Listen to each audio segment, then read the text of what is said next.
নেতৃত্বে রয়েছেন এবং তাদের সাথে গুরুত্বপূর্ণ বৈঠক হতে যাচ্ছে, যে বৈঠকে সিদ্ধান্ত হবে তৃতীয় বিজেপি সরকারের অংশীদারিত্বে পিকনামতা থাকবে কিনা। এই মুহূর্তে পৌঁছে গেছেন স্টেট পোস্টার, আপনারা দেখতে পাচ্ছেন গৃহমন্ত্রী অমিত শাহ তার সাথে রয়েছেন প্রদেশ বিজেপির সভাপতি জেপি মুখার্জি, তারা প্রশ্ন ছিলেন মিটিংয়ের জন্য।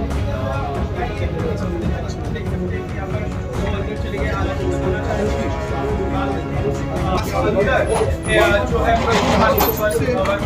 दरवाजा बंद हो जाता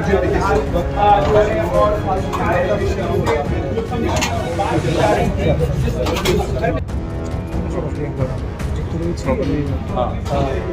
প্রবেশ করছে। ইতিমধ্যে পৌঁছে গেছেন স্টেট পোস্ট হাউসে দেশের গৃহমন্ত্রী অমিত শাহ।